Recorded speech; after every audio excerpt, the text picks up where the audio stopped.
I want to care as much as I can, and I want to just accept, or if accepting's too much, even just acknowledge it's not always going to be like this. And it might be better than this in certain ways, and it might be more challenging than this in some ways at different times, but I want to be in relationship to the equanimity is really about being in relationship to the truth of how things are.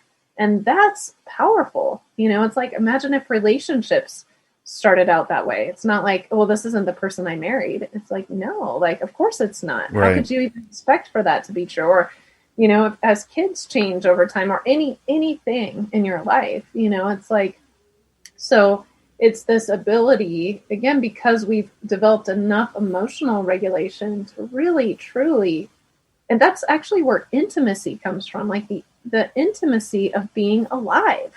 Like, I want to be fully in this experience because it's precious, because it won't always be like this.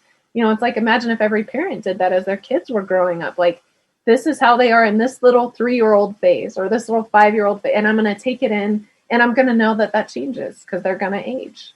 Yeah, it's really simultaneously beautiful and brilliant. And I hope that people don't take the present moment for granted, because you're never going to get it back. You just won't. You can't recreate anything. Same vacation, same spot. It's things change. New information is gleaned. And to that point about receiving new information, and I talk about intimacy in terms of being able to be vulnerable enough to receive new information, which is something to which you alluded earlier about the idea of conflating who one is with what one believes. And I think we have a terrible time with that right now in our society, where people have rooted themselves and their identities with their ideas, and therefore they're resistant to new ideas because it somehow threatens their own personal identity, which couldn't be further from the truth. But also, identities can shift and change, and also whoever you are is infinite in its capacity. You can be anybody you want to be at any point in time. And I guess the next question I have is, how do you work with motivating people to change? Because I think in our field we have this presupposition that people who enter into counseling want to be there for some reason, and maybe it's our job to guide them into different reasons, because their stated reason is often not the actual reason. But also, how do you reach people who clearly need help but don't necessarily want to seek it? Yeah, so there's a couple things I want to say. First, I want to go back to that idea of we could be anybody that we want to be at any moment in time. And I just will say that there's a caveat to that. Mm-hmm. It does depend on your conditions. For sure. And so I just want to acknowledge that too, but we do have the possibility, and this is what's really empowering to me, especially when we look at people like Nelson Mandela, this ability to say, but I can choose to relate to it in a particular way. So even if we are not empowered in some way, we can at least choose how we want to relate to that experience, to the extent that we have that capacity. So I wanted to name that. Mm-hmm. But the second thing I'll say is, I think you have a harder job than I do. Like, usually when people show up to a meditation class, they're ready to change. Like, especially an 8-week, an MBSR program is a pretty robust commitment, and people know what they're getting into. That's true. Yeah. For the clinicians listening, I want to interrupt here for a second, because that is a great advantage that's been kicked around in our circles for a while now, is the idea of, like, do we ask people to sign some sort of contract that commits them to treatment for X amount of sessions? And obviously the immediate pushback is, well, you're violating their autonomy. And then you go, well, not if they're signing. But then you go, well, what if it takes less time than that? Do you refund them their money? So I do want to acknowledge that. I think that's a really cool idea, and we see it in group settings sometimes where they sign on for 10 groups or whatever, 8 groups or 6 groups or something. It would be really neat to be able to set very clear goals and move psychotherapy away from this kind of amorphous, drifting through treatment in perpetuity until we find whatever goal you're seeking. But by the way, we're going to keep coming up with problems along the way. Mindset. I don't think that does anybody any service. So I get that. Sorry. Thanks for letting me jump in there. No, that's good. Yeah. And again, I guess we talked about this a little bit before the podcast, but also just to name that, we don't look at least MBSR, that's not considered like counseling. Sometimes people think, right, oh, is this like a therapeutic intervention? We look at it as a public health intervention. And not to say that I haven't taught to groups, like I work at companies all the time because I have an MBA and I love to bring mindfulness into the business world. And so for sure, there's going to be skeptics and folks like that. But what's really cool to me about mindfulness is that if people do the practice, I don't really have to tell them anything. I mean, my job, I think that because I'm a practitioner, and this is a key component, anybody that's teaching mindfulness should have their own well-developed practice if they're encouraging other people to do it. So I feel like I can say something about my own experience of understanding what can be formed and developed from practice, my own understanding of recognizing the places the mind can get stuck. And a lot of times, people will talk about Buddha as the first great psychologist. I mean, he really did figure out habits of the mind that do get played out pretty often. I mean, that's been really fascinating as a teacher. I can pretty quickly predict patterns and habits that people have based on what they're reporting. Mm-hmm. But the biggest part of mindfulness practice is that people are, again, cultivating this quality of awareness. And so we usually don't ask people to change anything. As soon as people become aware of that for themselves, it tends to change on its own. Uh-huh. So it's really powerful. I mean, it's really cool because, and in a way, if we gave people like a goal, a place to get to, it would interfere with the process because all of a sudden you're striving. And mindfulness is not about changing anything. It's not about making things different. Again, it's about developing a way to be in relationship to how things are in the moment, no matter what that is. Do you talk about the concept? Do you talk about the concept of self, like capital S, self, and like alignment? So in the context of MBSR, no, it's completely secular, and I wouldn't bring in the concept of self.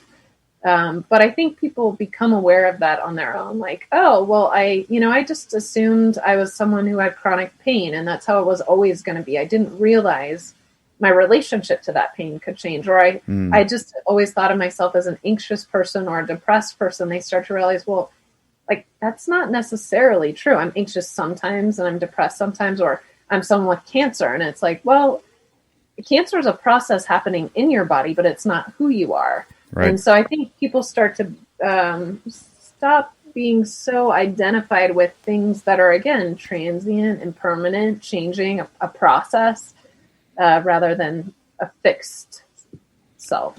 I love that you brought up public health because I wanted to talk about that for a little bit and how you're seeing mindfulness-based stress reduction as a public health intervention possibility. But before we get there, because I want to hover on this a little bit longer, I remember something that really stuck with me that you said a couple of years back about people who have had traumatic experiences and are maybe not pushed through the trauma yet. They're not good candidates for mindfulness practices because it can basically unzip them without being able to zip them back up. Do you talk a little bit about that? Because I don't want. I'm glad you brought that up. Something we just touched on made me think of that too. Yeah. So one important thing for people to know is that mindfulness as an intervention might not be appropriate at a particular time, or maybe not at all, for certain individuals. So because mindfulness is an awareness practice, it will make people more aware of things. Uh-huh. So like if we have someone with significant depression or maybe, thoughts of suicide, it is not recommended that they do mindfulness. It can make it worse because, again, the idea with the practice is not that we make any mind state go away, but that we stay with it. So if somebody's really depressed and they're just paying more attention to that, that's not going to be helpful. And so now mindfulness can definitely have an impact on significant reoccurring depression. There's really good data showing it's on par or better than antidepressant medication. So that's great. It's a good option, but only for people who have stabilized depression or are working with a therapist. So it's just really important that folks know that. And then also post-traumatic stress disorder. So mindfulness is a mind-body intervention. And so sometimes as people start to move through the body and really pay attention to it, if there's been trauma in the body, it can create flashbacks. And so a lot of what we talk about in the field, there's a lot of work. There's a person named David Trelevin who's written a lot of really good trauma-informed mindfulness. But so there's a lot of ways to modify the practices to make them more accessible to those populations. And one big thing is dosage. So if somebody's had, post-traumatic stress disorder, start with a grounding practice in a small amount of time so that people actually can build up. So I've worked with groups of significant trauma and seen a lot of great progress, but in an appropriately modified program. And there's a great paper that one of my colleagues, Zaida Vallejo, wrote with some other colleagues, where they were at a women's addiction rehabilitation center, and they had to modify things a lot for where the participants were, like a lot more physical movement, less sitting. So there's a lot of trauma-informed ways to deliver mindfulness, but really important that folks know. I always talk about it on a scale of 1 to 10. We want to be in a get up to the 7 range, so we're challenging ourselves. But if we're moving in that 7 to 10 of feeling really overwhelmed or like it's too much, it's not skillful to push yourself through that. We know that.